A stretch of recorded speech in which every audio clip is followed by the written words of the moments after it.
Today, we have a compelling conversation with Sabreena Ghaffar-Siddiqui. We stumbled upon her after a Twitter post she made went viral, garnering over 8 million views. Going into this discussion, we were unaware of who we'd be speaking with, but it turned out to be one of the most important and thought-provoking conversations we've had on this channel. The topics we discuss are essential for all of us to hear, as each and every one of us has experienced the insidious ways in which we are mentally colonized. Whether you identify as white, black, Muslim, non-Muslim, Arab, brown, or any other label, what we talk about concerns us all.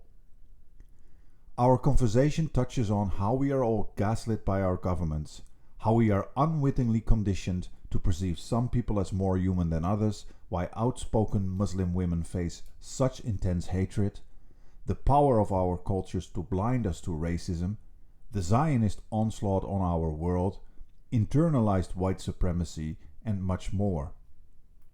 Please take a moment, sit back and listen to this essential conversation. It may challenge your perspectives and confront the ways in which our minds have been shaped by broader societal forces. Enjoy. You know what the colonizers didn't count on? Those of us born and raised in the West, in the mothership of the colony, turning on them. They thought we'd be forever indebted to them for their benevolence in how they imprison us. They thought they could colonize our minds like they colonized our lands. They didn't know we'd take their gab and garb and use them as tools to free the rest. They didn't know their empire would eventually end by implosion.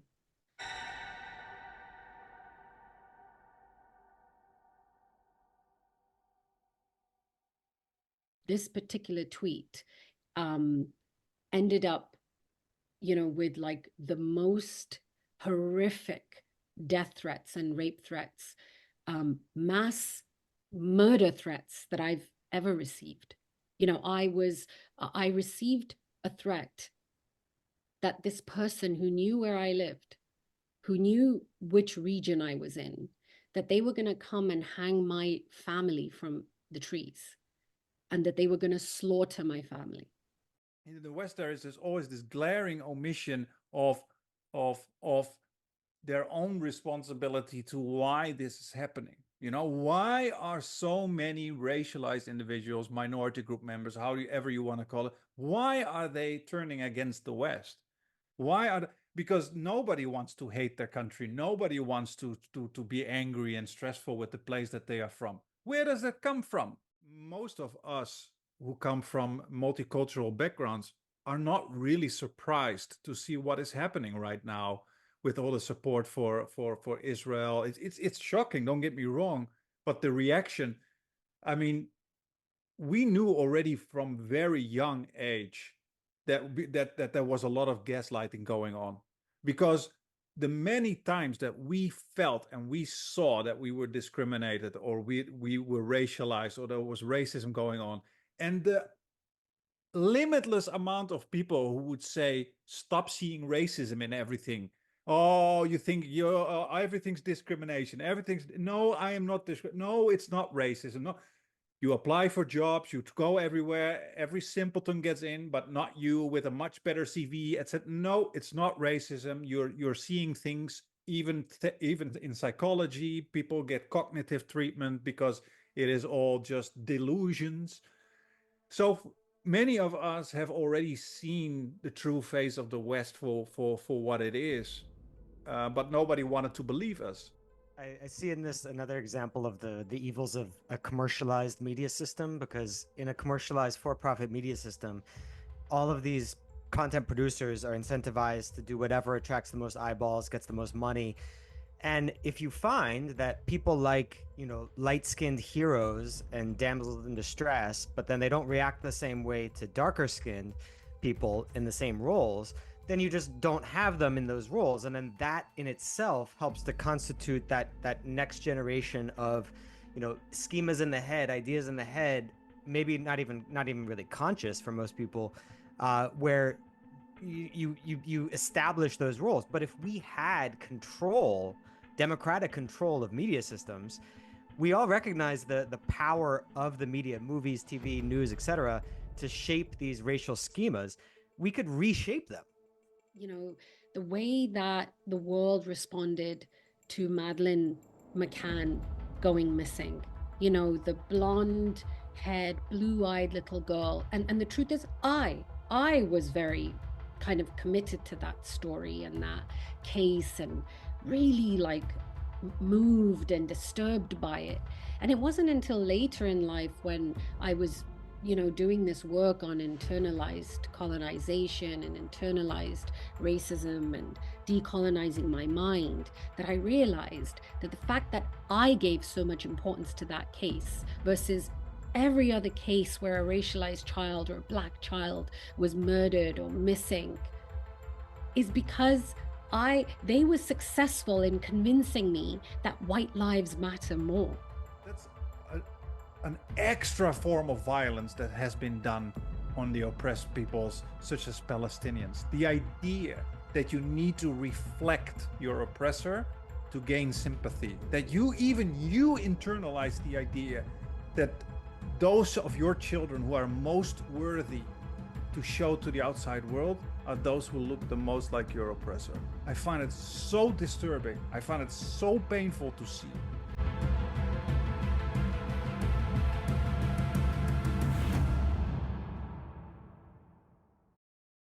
If I was to just be honest and say that as a racialized Muslim woman, you know, for me, this is a moment of crises, multiple crises, but with the genocide that impacts me, my family, my children, my life directly. It directly impacts me. And so you know, when you think of what's at stake for certain scholars versus other scholars, it shows you that many of us are not thinking about the long run, because we might not survive till the long run. Our people might not be alive in the long run. My children, you know, might not survive in the long run. And I say this, you know, honestly, as you may have heard that, you know, a 6-year-old, I think it was, Palestinian child was stabbed to death in Chicago. Yeah. Because of anti-Muslim and anti-Palestinian hate, you know. And Toronto and Canada, as you know, we are leaders in all G7 countries, with the most Muslims being killed in the shortest span of time. Wow. Because of hate. Yeah. Because of hate, with the Quebec mass Yeah. shooting, with London, the killing of the London family. So, you know, excuse me if, you know, I sound like a radical, or like I'm acting like there's some real crazy impending doom, but there is for me and my people, you know, like that risk is always there. So if I choose to tweet instead of focus 10 months on writing an article, and then 10 months on it getting reviewed, and another 10 months, like most articles, like it could be 3 years before you see your article, your book published. And that's why so many scholars are turning to self-publication. And that's what I'm working on right now, a book that I'm going to self-publish. I'm not going to go through the system. Yeah. Increasingly, people are going independent, and I think that is the way to go. I mean, you're just being molded in every way in academia, but also in other parts of society. I mean, my partner is she's a banker. You probably get a lot of stereotypes. She's not that type. Don't worry, but the crap that they go through is very similar to the stuff that we go through in academia. I mean, you just have to, you know, what I always say is that those people who are good at it, who are really good at it, are usually the people who can play the game. They're often mediocre academics, but they are good at playing the game. And then you have really smart academics with good ideas, and these are usually the ones that are marginalized, you know. And especially if you're somebody who's racialized. I'm Dutch and Algerian, so I'm also heavily racialized in the society that I come from. And the Netherlands is, I think, very comparable to Canada. It's a so-called very tolerant society, ex-colonial power, and very, very, very Islamophobic. I mean, it's unbelievably Islamophobic. And that was one of the reasons, for example, that I was like, okay, screw it, I'm out of here, and I'm going to the other side of the world, where they also have very good academia, but they don't care about if somebody's name is Kareem or not. You know what I mean? So we're in China now, and we can write about U.S. imperialism, and we can teach about racism, and we can teach about uh, how imperialism and capitalism are interrelated. No problem, But if I do that in the Netherlands, yeah, you get problems with your fellow academics in the department and the department head, and yeah, all that kind of stuff. And that's why China continues to be another area or space where, like, another kind of issue of suppression, within the US and Western circles. Like, you can't talk about China or talk about Russia without being suppressed in some way. And it's funny because, I brought up Russia one time from a social psychological point of view, and talking about, because for me it's all about like perceptions, ideas. It's all social psychology, right? Like what goes into people's minds when it comes to wars and like Social extremism, representations, social, ideas all in of that, right? heads. So when there was this like extreme like support of Ukrainians, which it was not to say that I was against Ukrainians, but I questioned, and I was like, "Well, what about the Russian students in our schools who are being alienated and villainized at the moment? Like really villainized. There's been like Mm-hmm. this mass media scholarly villainization of Russia." And for me, it's always about digging deeper to see like, well, when someone tells you that one group is terrible, bad, horrible, I kind of want to push back a little bit and dig deeper. And that's the same thing with China, and it's interesting you say that you feel a sense of freedom in a place that we're being told is like the most oppressive. Exactly. Yeah, I had Exactly. a And sorry, Peter, go ahead. I just have an anecdote that I really love from a student who studied in the U.S. for a while, and he said to a professor who was criticizing the Chinese government, he was like, I think your criticism of the Chinese government is actually racist. I think you're actually racist, and that's why you're criticizing the Chinese government. And of course, the professor said, no, no, no, no. I make a distinction between the Chinese people and the Chinese government. I'm only criticizing the Chinese government. And so then I forget which sort of war crime the Israeli government committed. And so the student criticized the Israeli government, and the professor said, you're being racist against Jewish people. That must be the motivation behind your critique.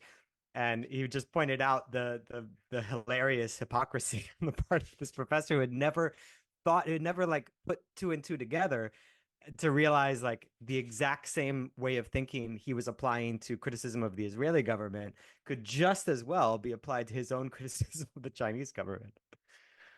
Absolutely, yeah. I mean, it's fascinating being in this scholarly space, which, I mean, in many ways, I feel like I'm not even a part of anymore. I was on another like a academic webinar recently, and I spoke about this, these two things that we're seeing happen simultaneously. I call it the mass exodus and the exile of racialized Muslim, anyone who speaks about Palestine scholars in from academia, from the academy.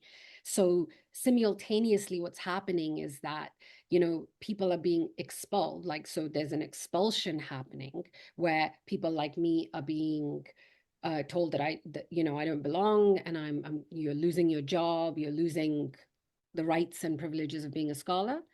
But then there's also an exodus happening where people are voluntarily leaving these spaces because they don't feel safe, because it's not a psychologically safe space to exist in.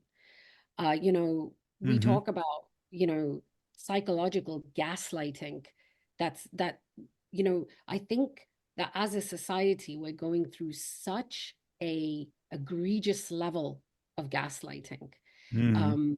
where it's leading to very real kind of like well-being issues and mental health issues in people, you know, where the term gaslighting was developed, you know, when it came to like human interaction, mostly in domestic situations and, you know, power structures with like men and women and you know, like domestic abuse situations. But and that was like based on, you know, someone being gaslit for a certain amount of time, and then that would lead to like you receive this much gaslighting and then it leads to this level of harm.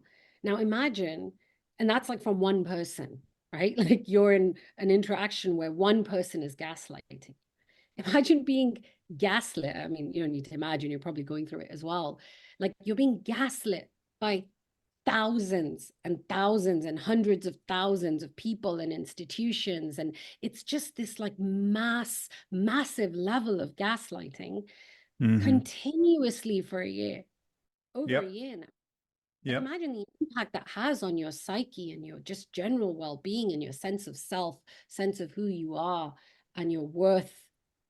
You know, I am a Yep. ridiculously confident person, to the peril of Zionists. Like they hate the fact that I'm so confident and self-assured, and they keep trying to get me, they keep trying to punch me down, and I keep like rising up. Well, So it reminds me of, if I just can jump yeah, into what, just very quickly, it reminds me of what one of our former guests said. His name is Laith Marouf, and he is a Lebanese.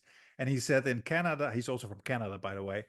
And he yeah, said there is nothing in Canada they hate more, and it's the same in the Netherlands. And that's an uppity Arab, he said. You know, because he's a yeah, Lebanese Canadian, you could say. Or actually, he's a Syrian Palestinian, but he lives in Lebanon now. But anyway, so he always says there's nothing the Westerner hates more than an uppity Arab or an uppity Muslim or an uppity black person. You know what I mean? Somebody who is confident and who's not bowing to the white master. You know what I mean? So I can totally get it that when you are showing a little bit of confidence, for example, your Twitter post, we still have to read it aloud here in our conversation. But no, there's nothing that angers the Westerner more than these kind of strong words from a racialized woman. Yeah. yeah. And oh, I will read the tweet actually, send it to it, and then I'll tell you what my thoughts are afterwards, of like especially with the Yeah. backlash that we got. So the tweet is, you know what the colonizers didn't count on? Those of us born and raised in the West, in the mothership of the colony, turning on them. They thought we'd be forever indebted to them for their benevolence in how they imprison us. They thought they could colonize our minds like they colonized our lands. They didn't know we'd take their gab and garb and use them as tools to free the rest. They didn't know their empire would eventually end by implosion. And Mm-hmm. as you imagine, this was taken as, um, you know, a very bold admission of hating the West and hating white people. And, you know, they many kind of like attacked me for asserting that I was somehow planning a terrorist attack or Yeah. something. And this was like my, you know, claim that I was about to do that. And then, you know, with others, it was interestingly, and this is the point that I wanted to make, with others, it was so interesting because I shared a picture with this tweet, which I do on purpose because it pisses them off even more for some Yeah. reason. Oh, yeah. Very good. Anytime I share a picture of myself, it just drives them crazy. And the reason why is because I don't wear hijab and I don't look like the quote unquote, like, you know, quintessential imperial oriental, sorry, the orientalist trope of a Muslim woman, you know, the oppressed Muslim woman, the, you know, covered up Muslim woman. And so when someone like me, who they just can't seem to understand who I am, I've been, you know, because I somewhat pass at times as not being racialized, or at least not being a brown person. You know, my background is South Asian. My parents, you know, were born and raised in Pakistan. Ancestrally, we're from Afghanistan. So I speak Same seven here. languages. Yeah. or So no, I'm not South Asian, but I mean, like, I know the shifting between worlds, but you the actually see more complicated, then, you actually yeah, see more because often people treat you like an in-group member, and all the shit comes out, and you're like, holy crap, most people don't hear that yeah. stuff. That's exactly what happens, the casual racism and the Islamophobia and the comments. And it's almost like they want you to be part of them, like they want you to be on their side. So they try to bring you in, like, you're one of us. This happens a lot with Zionists, actually. For Yeah. some reason, I attract Zionists a lot, men and women. So the women want to be my friends, and the men, well, you know what the men want to do. So the point is that, like, I disrupt the myths, the stereotypes, the what people want to believe Muslim women are, which they're not. We're a diverse group of women, whether you wear a hijab, whether you wear a niqab, whether you don't. You know, every kind of Muslim woman is, and can be articulate, strong, brave, educated, all of those things. However, me looking the way I do, speaking the way I do, having a British accent, being articulate and eloquent and confident and funny and, all of those things just drives them crazy. And I remember when I first started speaking about Islamophobia, even many years ago, um, I and it was in the winter months, I remember. So like my skin color always changes. Like in the summer, I look really racialized. In the winter, I look like I'm, from Eastern Europe. So I was accused of being a traitor. So they thought that I actually am a white woman who probably married or is with a, non-white person. So I'm a traitor of my race. I'm a race traitor. So I got those Okay. kind of comments too. It's just so interesting, the the kind of backlash that I receive, the hate, the casual, I mean, I joke around about this tweet a lot, but this particular tweet um, ended up, with like the most horrific death threats and rape threats, mass murder threats that I've ever received. I received a threat that this person who knew where I lived, who knew which region I was in, that they were going to come and hang my family from the trees, and that they were going to slaughter my family. And they specifically mentioned my daughter. Obviously, they did some searching to look up, that I have a daughter, and said that they would do things to my. So, funnily enough, speaking about, harm that is seen as harm or not harm, and protections and safety and all this talk, all this like EDI talk, and kind of corporate talk about, like, we care about our employees and we want to protect them, or like even members or community members. Every time I have complained about tweets or threats and things, Twitter's not taken it seriously. LinkedIn is not taken. No. None of these institutions or companies or organizations have ever taken them seriously. This one was so egregious that X took it very seriously. And shockingly, once I complained about this tweet, I never got another one. I never got another death threat, which made me think of two things. Like maybe they were all stemming from the same Mm-hmm. IP address, or the same person, or the same kind of institution, or X is now monitoring and Yeah. now actually taking care, because it was so egregious. Mm. Yeah. Yeah. Yeah. Yeah, that's going back to something you said a little bit earlier, how people were criticizing you, like, oh, you hate the West? Like, you live in the West. Like, why do you hate the West? Blah, blah, blah. That sort of thing just, it's so like insulting to humanity in a sense, because like I'll get that sometimes too, like, oh, why do you hate America so much? Like, why do you hate the West? It's like, you moron. I got my critique of the West from fucking Voltaire. Like, read Voltaire. He was pointing out that Europe was the most barbaric place on the planet, because they were just engaged in a constant orgy of slaughtering each other over religion. Meanwhile, the Arab and Chinese worlds were like centers of civilization. Like that's where I got my fundamental critique of the West from. Where did I get my critique of the US from? From fucking United Statesians. Like look up Mark Twain. Like who do you have on your side that can match the intellects, the writers, the just the intellectuals, people who can actually see reality for what it is, who are intelligent and brave enough to take a position critical of their in-group when it is warranted? And what do you guys have? A bunch of mewling bootlickers. Like it's just it's so that line of like, oh, you must hate Canada, you must hate the West. Like you moron, you have no idea what you're even what you're talking about. What is the essence of these things you claim that people hate? It's so dumb, it's painful. Yeah, and I It's find it so also very important what you just said, because I've always said that also. It was when I was still living in the Netherlands as well. I said the resistance one day will come from within the West, and it will come from people who are born in the West but were never treated as part of the West. And you see it now. You see an in growth of resistance among people such as yourself, such as me. And why is that? Because people in the West often get very angry, like, oh, you are here, and why don't you show loyalty and blah, blah, blah, blah.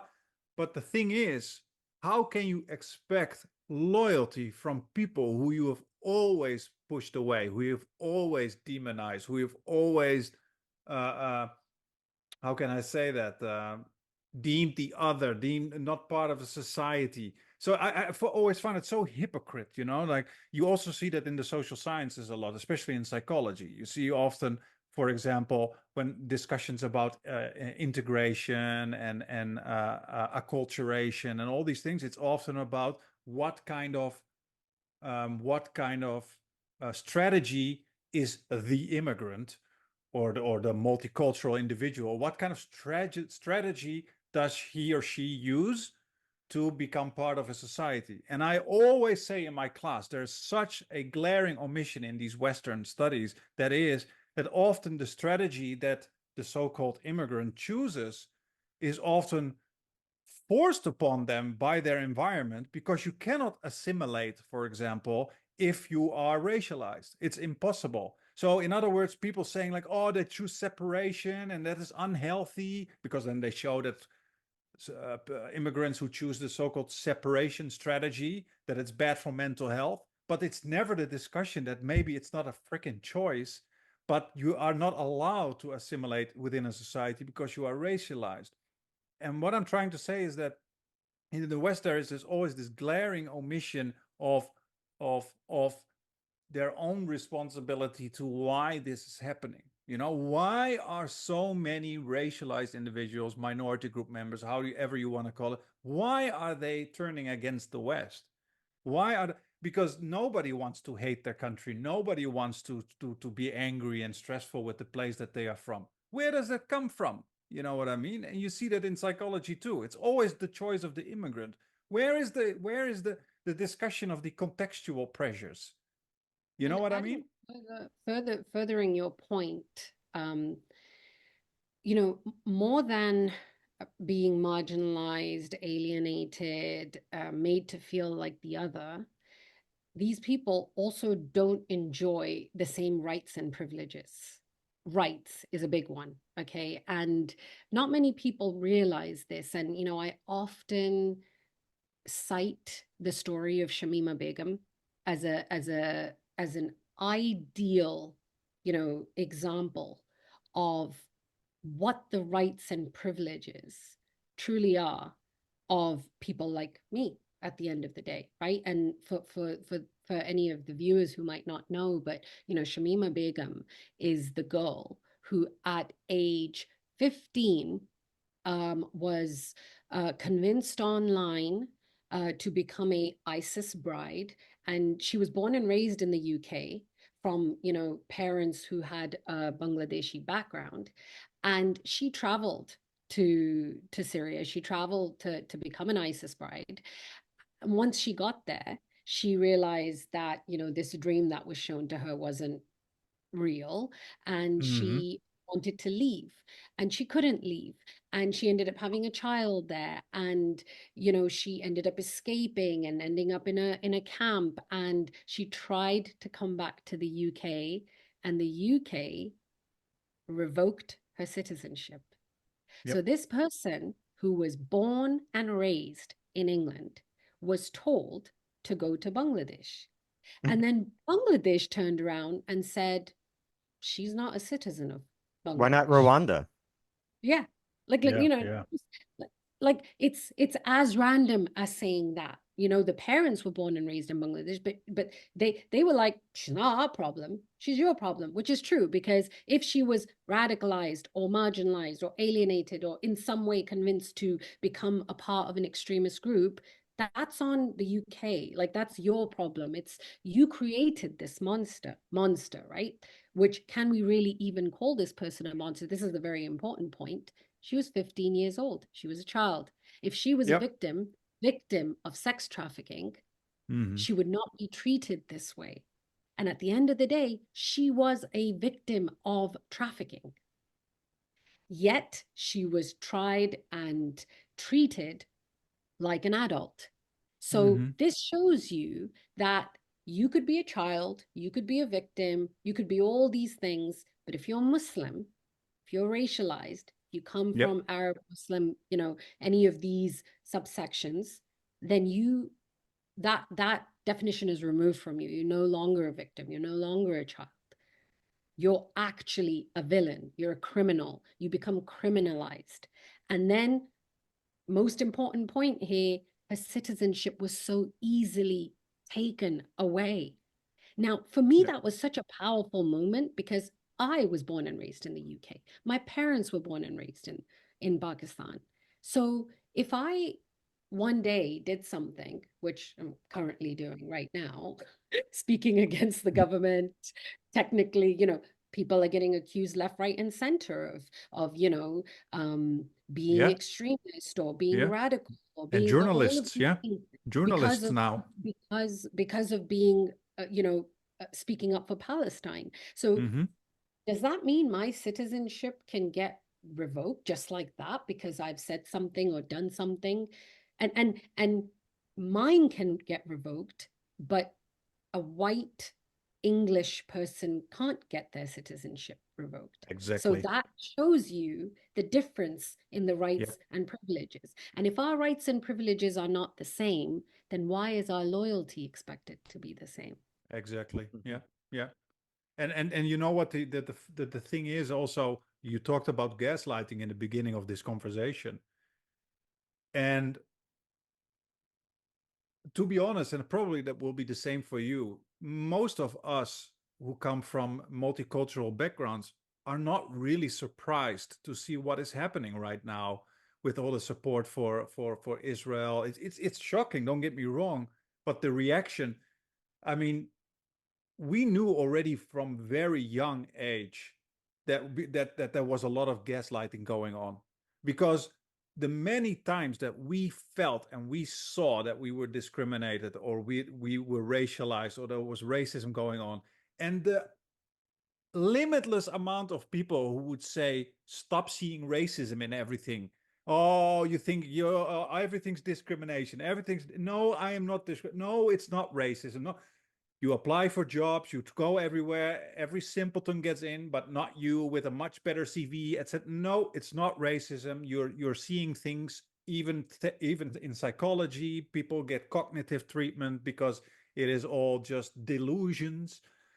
So many of us have already seen the true face of the West for what it is. But nobody wanted to believe us. It's very simple. And now finally people are starting to believe it because it's becoming so incredibly blatant. But the case that you talked about of her name is Begum, right? Begum? Shamima, yeah. Yeah, yeah. And I remember the case. We had the similar discussions in the Netherlands, and maybe you had that in the UK too.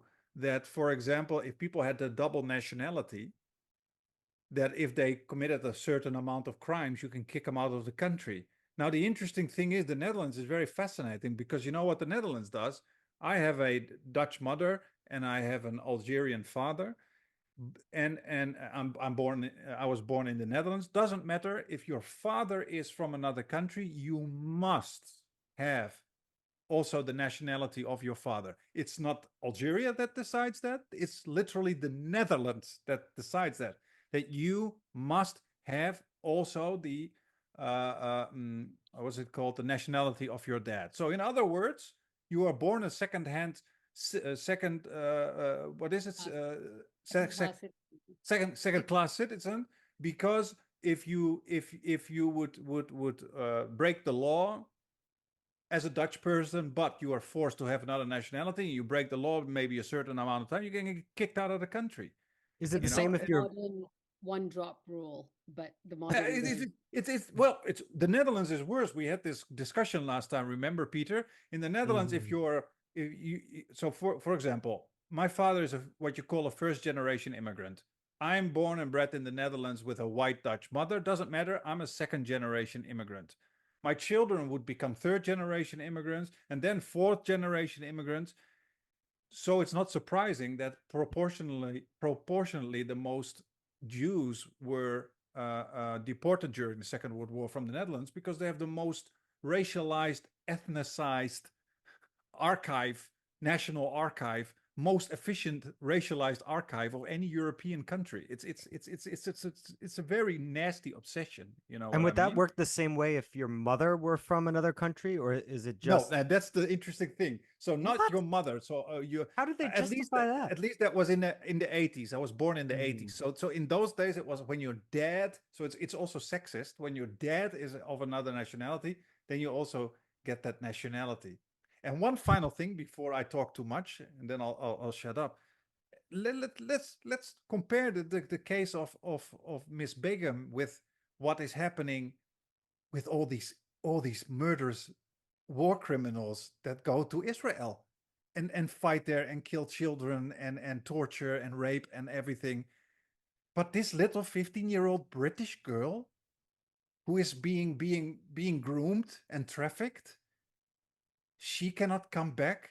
I find it so disgusting if you compare with what is going on right now. It's so incredibly racist and immoral. It's amazing And to her me. child died in that camp, her child Jesus. ended up dying in that camp. But this is also an example of the level of dehumanization that racialized bodies go through, that the death of that child was not taken seriously. And I always come back to this, the way that the world responded to Madeleine McCann going missing, the blonde haired, blue eyed little girl. And the truth is, I was very kind of committed to that story and that case and really like moved and disturbed by it. And it wasn't until later in life when I was doing this work on internalized colonization and internalized racism and decolonizing my mind that I realized that the fact that I gave so much importance to that case versus every other case where a racialized child or a Black child was murdered or missing is because they were successful in convincing me that white lives matter more. It's because of how much coverage, how much media coverage that these cases get. Like we have been convinced subconsciously that the white child, especially a girl, and this is why, like, white women and their white tears are so dangerous, that white fragility that we're seeing now, being weaponized in terms of like these Zionist white women, is that we've been told that they're the ultimate kind of damsels in distress that need to be saved and protected at all costs, but not the brown woman. This 15-year-old girl who later obviously became an adult and her child was killed in this camp, she was never really seen as like a victim or a damsel or someone that needed to be protected. And this is all that psychological kind of impact that comes from media narratives, political narratives that dehumanize certain people and humanize other people. to the point where Ukrainians who were making Molotov cocktails at home were turned into heroes. These were heroic measures. But if Palestinians create bombs in their homes or ways to resist, they're called terrorists. Even worse, when they throw little kids throwing stones, they're terrorists. Yeah. They're throwing stones to men with machine guns, and it's the little kids who are the terrorists, and those with the machine guns are defending themselves. Yeah. That's like Chris Rock said, it's all right because it's all white. Mm-hmm. Yep. That's exactly what it is. And going back to this tweet, the one that caused the stir, and I think that tweet is just one tweet, but the sentiment of that tweet is, I feel, coming up everywhere, right? We're seeing this everywhere. We're seeing white people, people like me, scholars, the ones who enjoyed privileges through our proximity to whiteness, through whether it be through class, education. And I always say this, like, I have the tools. I've acquired these tools that give me, a privilege compared to a recently immigrated woman with dark skin and an accent, right? So I obviously hold privilege, and that proximity to whiteness through the way I speak, the way I look, the way I dress, it benefits me, right? It gives me access to things.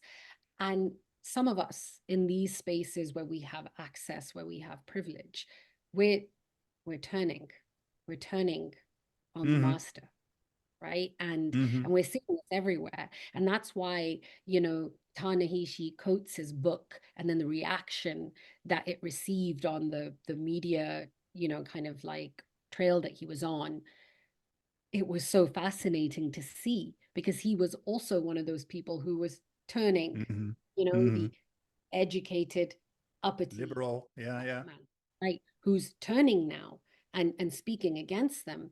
And I think it's a powerful moment where we could use it to our advantage to, like, really keep pushing and galvanizing and bringing more people on board.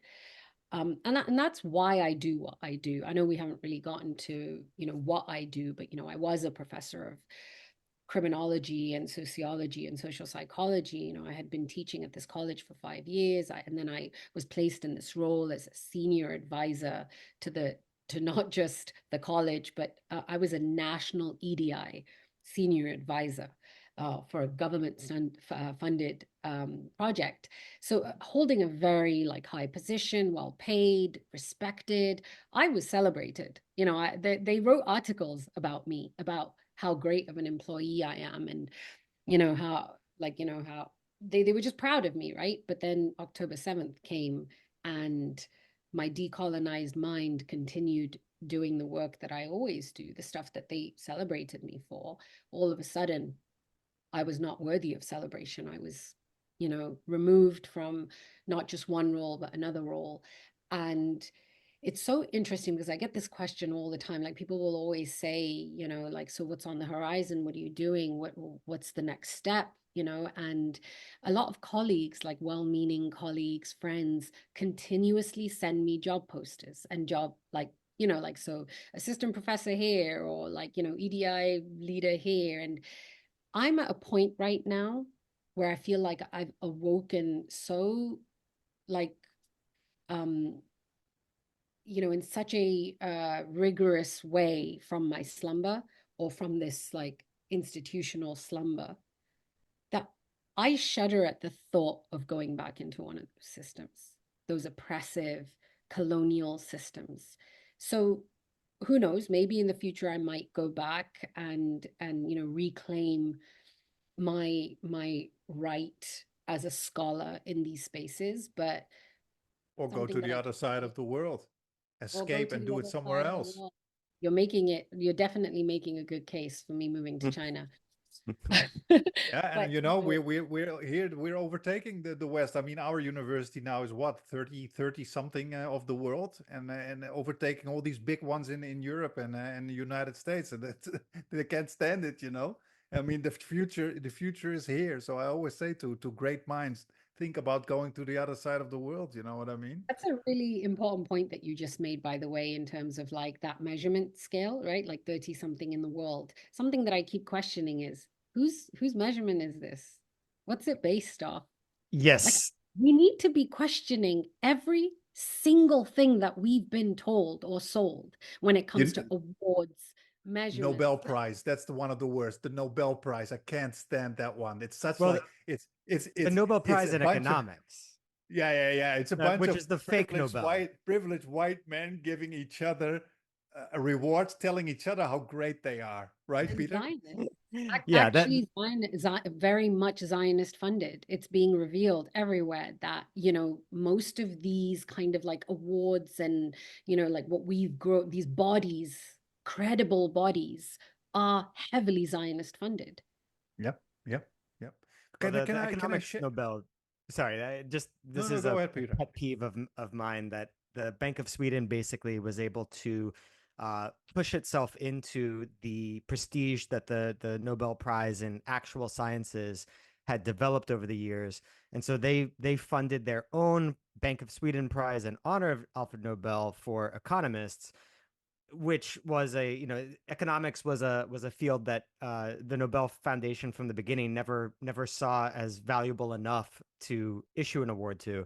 So whenever anyone says the Nobel Prize in economics, I feel duty bound to disambiguate that and say no, that's actually the Bank of Sweden Prize.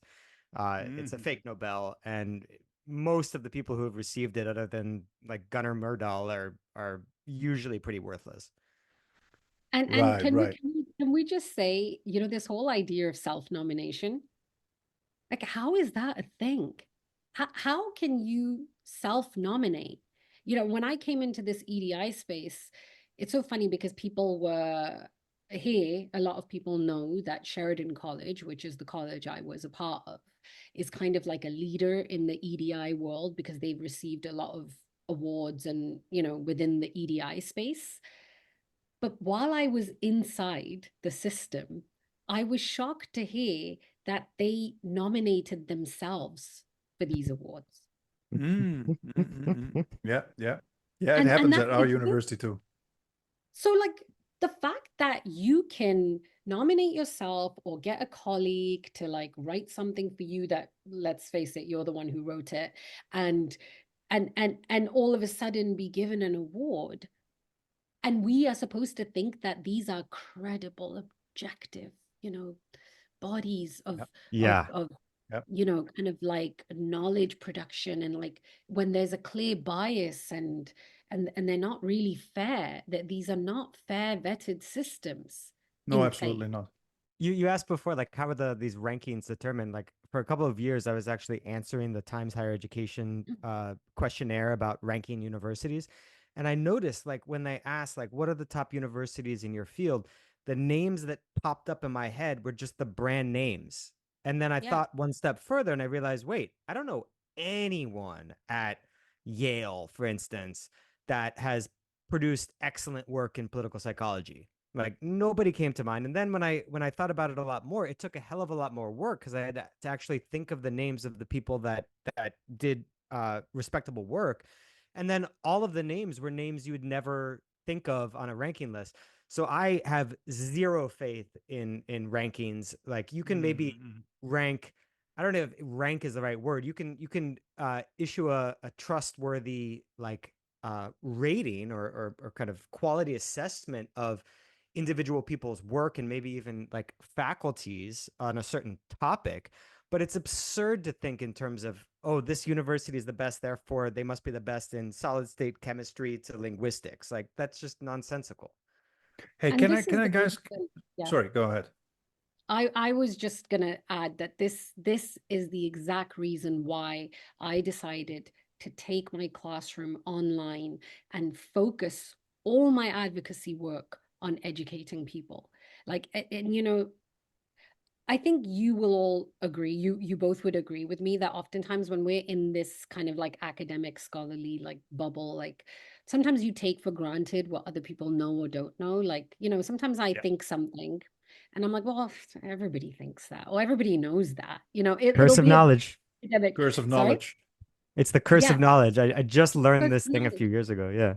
Right? Like I just think, oh, who's gonna want to hear about this? Like they already know. And then, I'll write it kind of like nonchalant in a tweet, and then ordinary people will be like, wow, I never even thought of something like that. Or I never thought something like that could happen. And sure enough, like over the past year, I've gotten enough comments on my social media to realize that most people have no clue about this way of thinking. And I realized that there was like this gap, right, in public knowledge, and I focused my work on being a public scholar, a scholar activist, where I take these scholarly, concepts and ideas and decolonization, kind of like ideas and education, and I just put them in these like tweets and break them down in like, long form writing, long form for social media.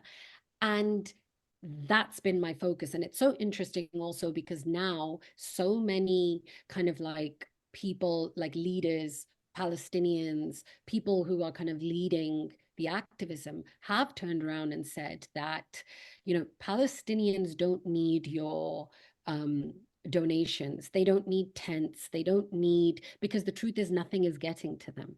Nothing is being received by them. What they need is for this genocide to stop.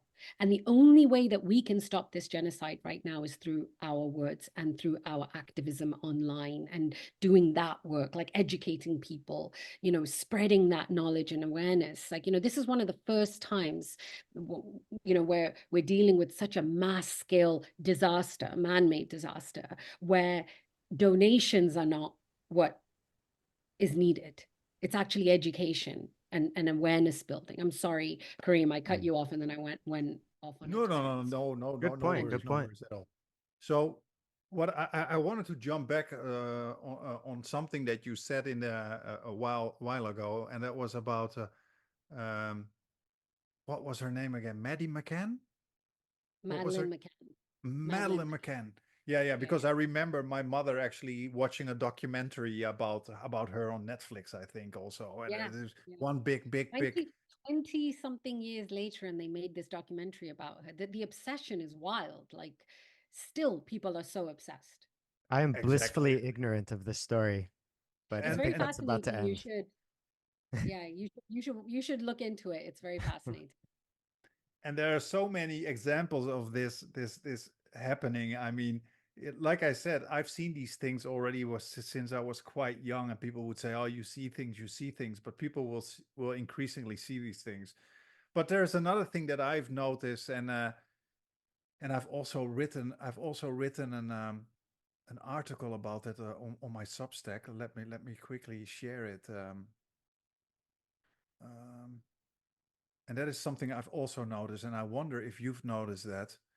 So um, let me. Can you see it? This looks Yeah. really good. Yeah.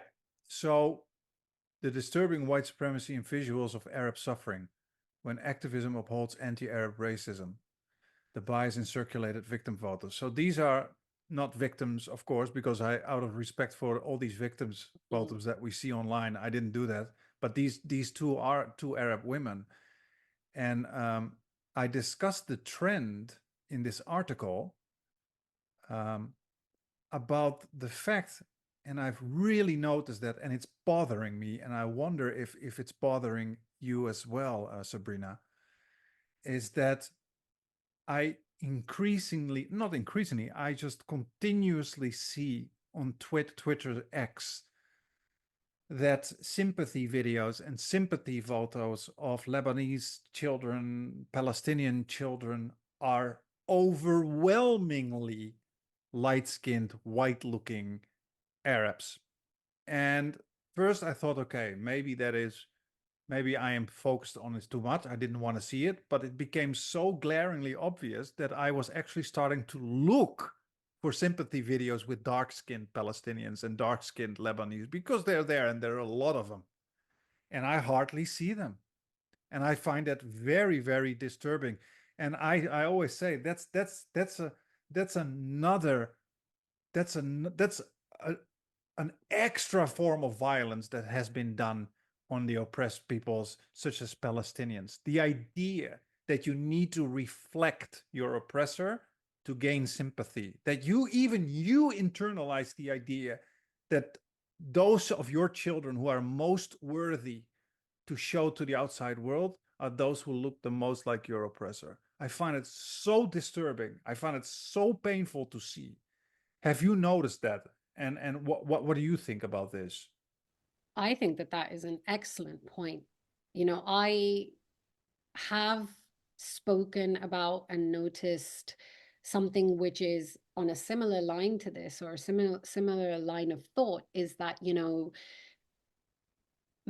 Palestinian men and boys are missing from the narrative of victimhood, where, you know, they are dehumanized to such an extent that they're suffering, like whether it's a male adult or a male child, they are missing from those victim videos and photos, right? So in order to gain sympathy and to gain any kind of action from the West to stop the genocide, it has to be women and children, women and children, women and children, as though the deaths of men, as though Arab racialized men's lives hold no value.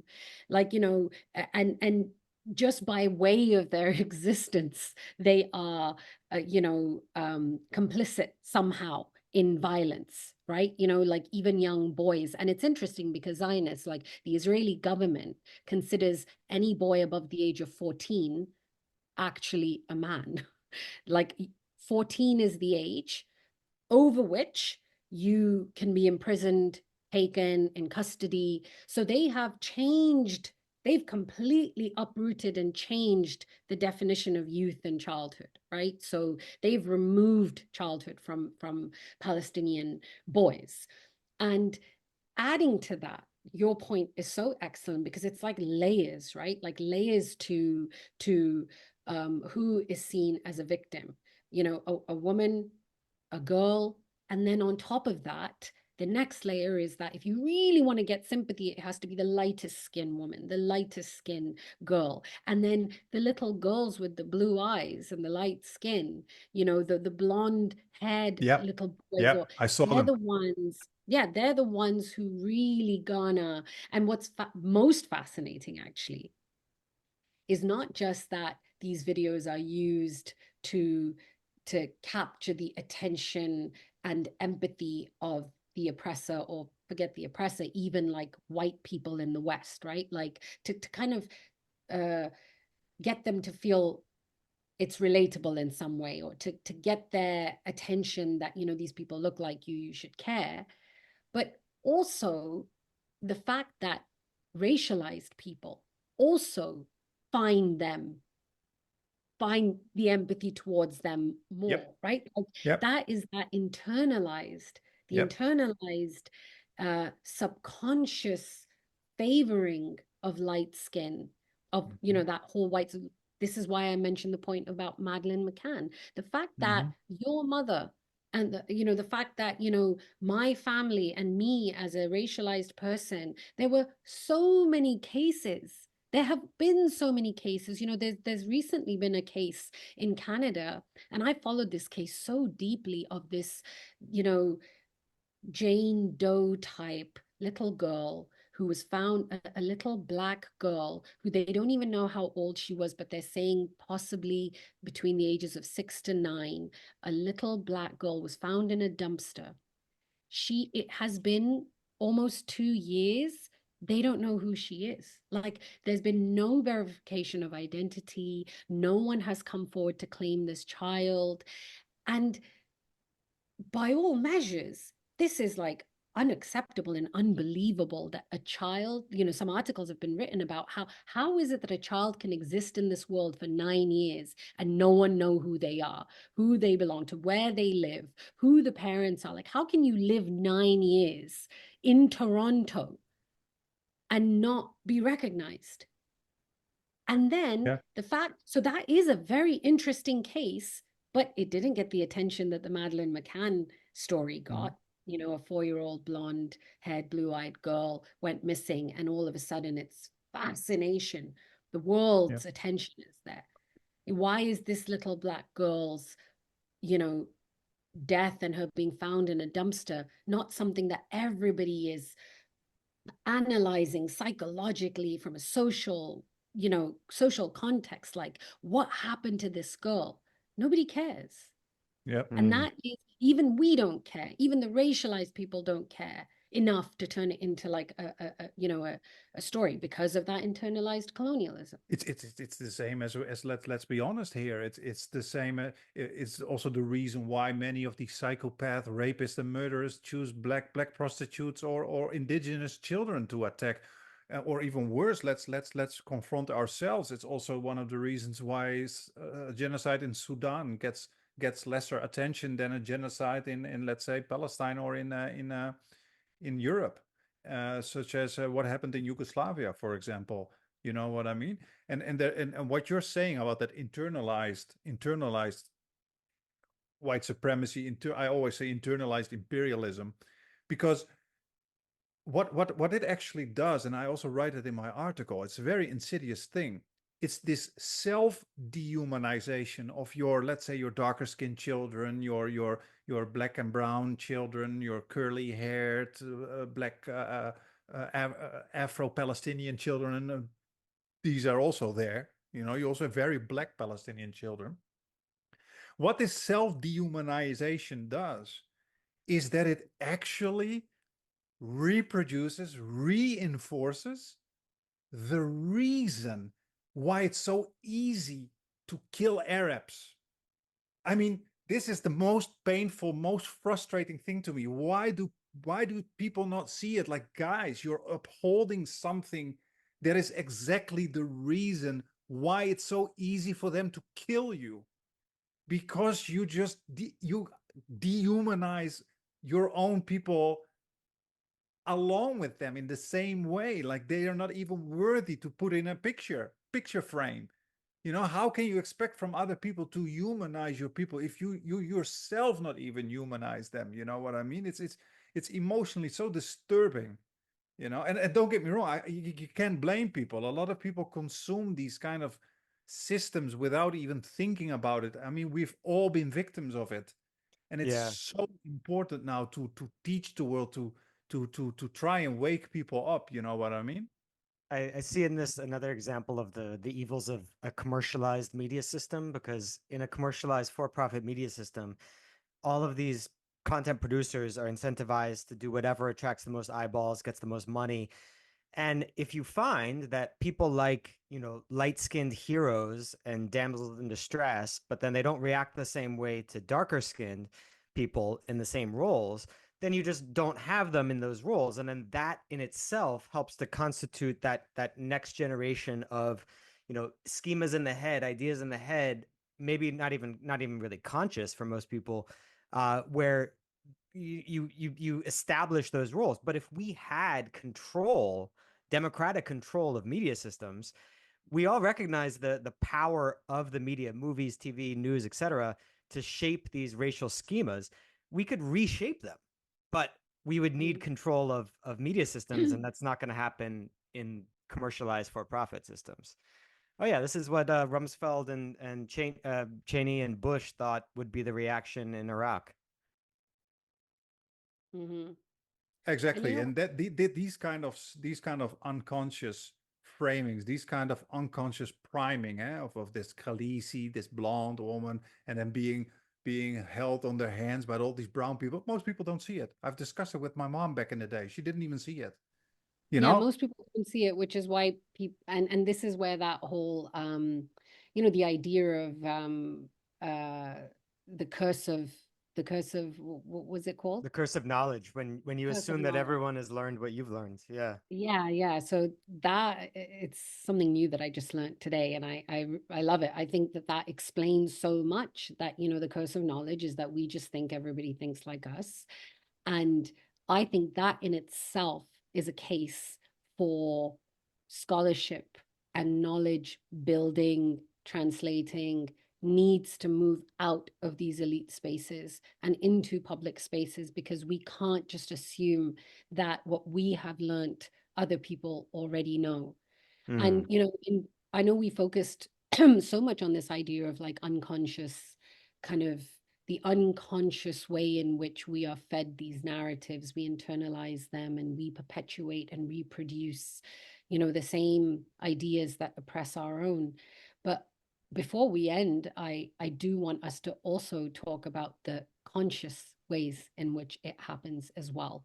And I've spoken, another tweet of mine that kind of got a lot of attention was when I called out, people like Malala Yousafzai, who are used as tools of the imperial colonial system to reproduce these ideas, of the oppressive, Muslim lands. And, I've said this in a public speech one time where, I was invited to talk about like education in Pakistan. And usually for this this talk, every year they've invited people to come and speak about bringing awareness to the need for education in Pakistan, right? And usually the people who come on are these women who have somehow broken free of this oppressive system. Like, I was married at the age of 14 and I broke out from this oppressive system by leaving my husband and getting an education. And like, it's just reinforcing all the stereotypes. The part that they usually leave out is that there's also a ex-Muslim thing going on there as well, right? So like, they're also leaving Islam. And so women like that are invited to speak, or other people who just kind of regurgitate the same narrative of the oppressive Muslim barbaric man father system, education system, cultural system that oppresses women. And that year they bought me, and I basically gave a speech on my Muslim, Pashtun, Afghan, Pakistani father, who's the reason why I got my PhD. And then I gave like this little history of Pakistan and, what it formerly was, India, prior to the partition, and the effects of colonialism and the British Raj on the infrastructure and, the systems that have been so heavily impacted by colonialism, that the number one reason why education is a difficult thing to have in Pakistan is poverty. Poverty is the number one reason. That's the reason. If you speak to any ordinary family, the reason why they may educate a boy over a girl is simply strategic, like, survival tactic, that this boy will be able to go out there, earn more, blah, blah, blah, blah. It's not because of some repressive cultural, like some innate cultural system within Islam, or these cultures that are misogynistic, sexist, and however, you have people like Malala Yousafzai, who pops up every now and then so that she can continue this conversation, right, about the oppressed Afghan women and the oppressed Pakistani women. And I always say that, and this is the example that I just wanted to share with you, of like the whole, there are some of us doing this work in a subconscious way, like, racialized people, subconsciously perpetuating these narratives. There are others who are consciously doing it. They are paid actors. These are people who, through their proximity to whiteness and power, are choosing to perpetuate a narrative that reinforces that dehumanization of Arab Muslim men, number one, and boys.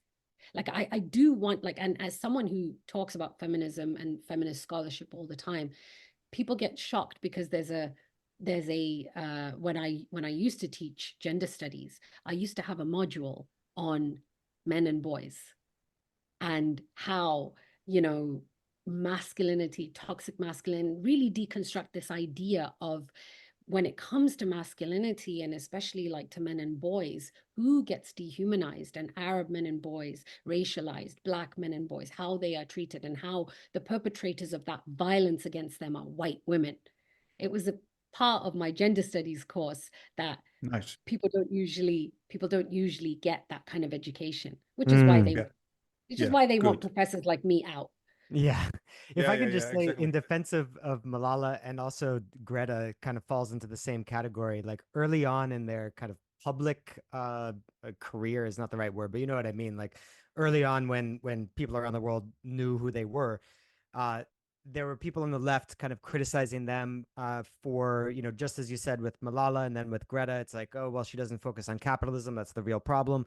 But you notice when both of them, when Malala came out as a socialist and started criticizing the U.S. occupation of Afghanistan, you started seeing her never in the mass media. Like I haven't heard her name since you mentioned it, and it was very clear that once she started to profess a line that didn't serve U.S. government propaganda interests, disappeared. Same thing with Greta. Now that she's pointed out that capitalism is the fundamental problem with the ecological crisis, now that she's protesting against the genocide in Gaza, now you don't get the wall to wall, or not wall to wall coverage, but you know what I mean. So Yeah. And I the just same. wanted to mention that in defense of both of them. It seems to me like it's more of an issue of how the U.S. government or other governments try to use them, but then once they come out as, you know, independent intellectuals who can criticize the very governments and power centers that were trying to use them, all of a sudden they just kind of disappear from public view. You have the same now with the Ta-Nehisi Coates. I think the Yeah, same thing the same yeah, thing's going to happen to him. yeah. And you know, like what you just said about these Muslims who consciously and on purpose demonize Muslims and their culture and that kind of stuff. We have a lot of these people in the Netherlands too, and I always say there's nothing what imperialists or many of these uh, Western societies like more than a self-hating Muslim. Oh man, they love it. And don't get me wrong, it happens to all groups, because I never forget also how they love in the United States a black man who says pull your pants up about black guys, you know, like, but why pull your pants up? And, oh yes, and they love it. Finally, somebody who says you can say it, we cannot say it. I've seen these comment sections, you know, of like, well, what's that black guy's name who is doing that show, that conservative guy? What's his name again? He's online.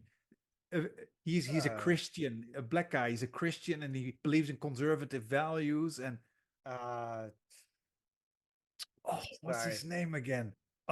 Doesn't matter. But he is always always he's a lot complaining about the blacks and about black youth and this and that. And literally, the comment section is littered with white people saying like, finally somebody who says the truth. We cannot say it, but now you hear it from somebody who comes from that community and this and that. And I always say there's just a lot of love for a hating racialized person. They love it. They Well, absolutely love it. sometimes it's because it comes with a paycheck, it comes with privileges, it comes with like a platform. And, you know, it's not always, and you know, even my criticism of Malala, when I make those criticisms, it's never of her as an individual, but the fact that she allows herself to be used as a puppet for the propaganda. And so, you know, here I'm not commenting on the intentions, but really like the idea that sometimes it's literally because it comes with a paycheck. Sometimes it's because they think that by living in the master's house, that there will be some sort of access given that then makes them able to free everyone else, A right? And cookie. right, this is Get a cookie. so it's this false kind of hope that if we work with them, that you know it will help, you know, we'll move our case forward. It's the same reason why people are like, well, we need to vote Democrats, because we're more likely to be able to like work with them than we are with someone else, right? But that isn't necessarily, and I think the last year has proven that that isn't necessarily how change comes. And this is why my tweets are become infamous, or you know, get a lot of kind of like pushback, because they are very radical, they are very revolutionary, in which I argue that the only way to change the system is to smash the system. You cannot be part of the system and do the work from the inside of the system. You know, you might think you're doing the work, but when it comes to the crunch, when it actually comes to, you know, there will be a moment in your life where you'll realize that you never actually had power. You were given a cookie, a crumb, you know, to be a part of it. But really what you're doing is like what you said, Kareem, brilliantly, like, you know, you're upholding the system. You're upholding it. Like you are one of the pillars that holds it up. And yes, it might be a very radical, revolutionary way of thinking, but, you know, you can't actually decolonize academia. Like all you can do is create a new institute, a new institution, a new way of doing this work. Like we can't change the current system. And, you know, like that's why in some ways I feel like what Mehdi Hassan has done by creating Zateo is a good example of that. You know, he couldn't be a part of MSNBC and change the system within. It was too oppressive. The only way for him to tell the truth or do the work of journalism was to create a brand new platform. And that's why podcasts have become But then, such then a again, powerful. Sabrina, then he calls it Zeteo. He gives it a Greek European name, and I'm like, why don't you call it Ibn Khaldun or something? What No, are you because of doing? Is this internalized. kind of internalized colonialism or something? That's the internalized colonialism. And that's why Yeah. I say it, I hesitate to say it, because in many ways I have a lot of criticisms of, you know, the positions that Mehdi Hassan takes and the things that he says. You can imagine, being as radical as I am, I would not be, you know, on the same page of like some of his commentary. But this is just to say that creating a brand new system is the only way to Yeah. do it, in my opinion anyway. That you can't exist within a system that is so deeply and has such deeply entrenched roots of white supremacy, to the point where like your, you know, the projects that get the funding, the research that gets the funding is so, you know, the whole system is so biased Yeah. that white Yep. people studying radicalism or writing about radicalization are the projects that get the funding when it comes to radicalization, when it comes to when it comes to topics about terrorism and terror. Yep. I know this because my PhD topic initially was on, you know, in that area of radicalization and the war on terror. And this is a really important story because I think it might be the way things are done there, maybe not, but like here in the university that I was a part of, the department that I was a part of, there's a so there's this national scholarship, the SSHRC, right? The social sciences research, whatever, which is Canadian, like this big social science grant that you apply for if you're a social science researcher. And when I was a PhD student, as a PhD student, everybody has to apply for SSHRC. It's just part of like teaching you how to apply for grants and all of that. Now, what's really interesting is that at my university and my department, it was like a two-tier system where before you could apply for SSHRC, you had to, your application had to go through the committee, the internal Oh, committee. that's same with us. Same here. Same with you. So yeah, same at our university. That committee has to first decide if your application is worthy of going to SSHRC for the big government application. So I had the same exact, you know, I had this this project that it was about war and terror, radicalization, blah, blah, blah, but obviously with a twist, not with the colonial narrative, not with the imperial narrative attached to it. I was stopped. My application was stopped. It was never sent to SSHRC because they just didn't think it was good enough. Other people's applications were sent. Mine wasn't. The exact same application was used for me to apply to Canada's most prestigious scholarship, which is called the Trudeau Scholarship. And because I didn't have to go through an internal committee, I ended up going. I was chosen as one of the top applicants.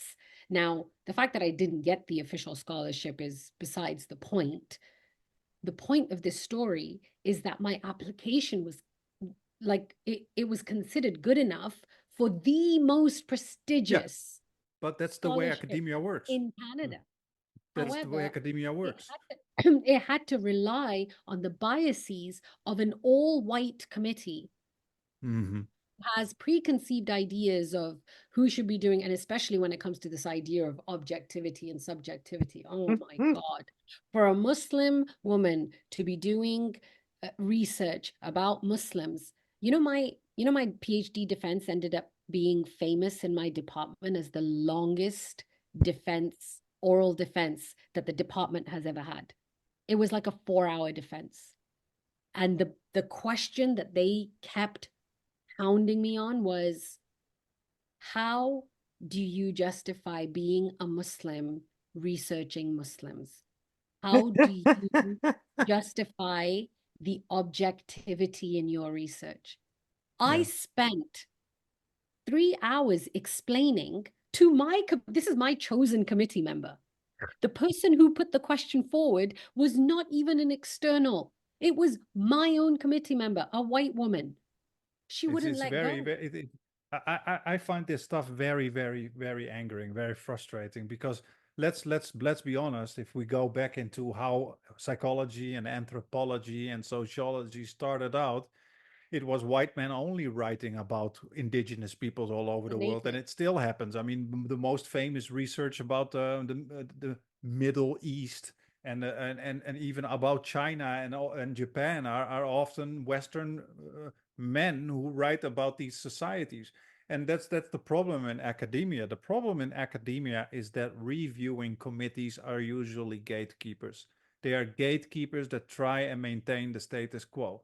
So to give you an example, here in Hong Kong, at least we have some leeway in that sense, because I recently got you could say pretty much the most prestigious grant you can get over here, big fat grant. And what is the topic?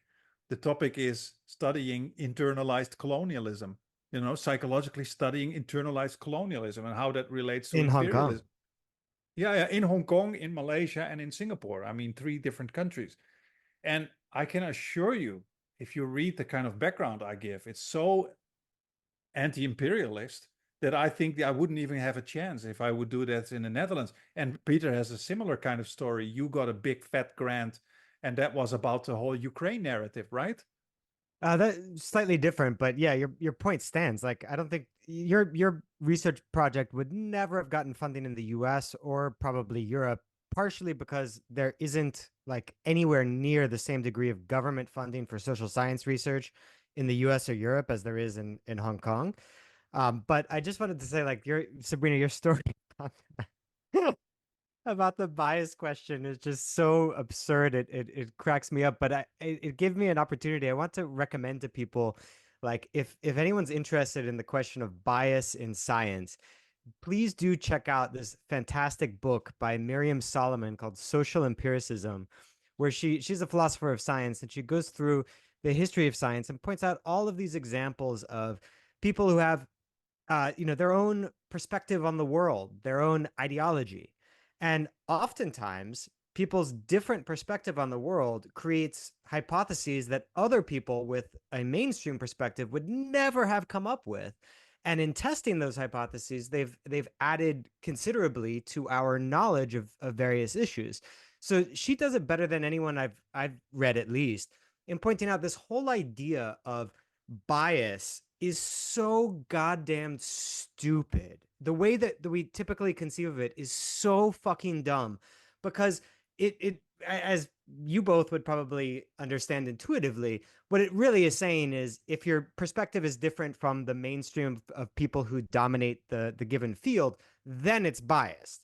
Those people are just objective, but that's just preposterous to any psychologist worth their salt, right? Like, that's just obviously dumb, because everyone has a perspective on the world, and that perspective is what people usually refer to as bias. So Solomon says, let's just drop the term bias and call your political beliefs or your view of the world just another decision vector that influences your scientific decisions.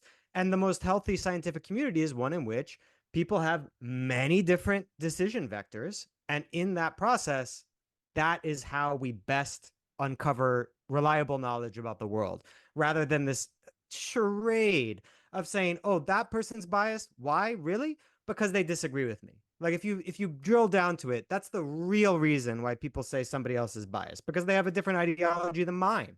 And my ideology is objective. I mean, come on. Who are we kidding? And is bias really bias? I mean, I've written that in one of my papers that I'm soon publishing.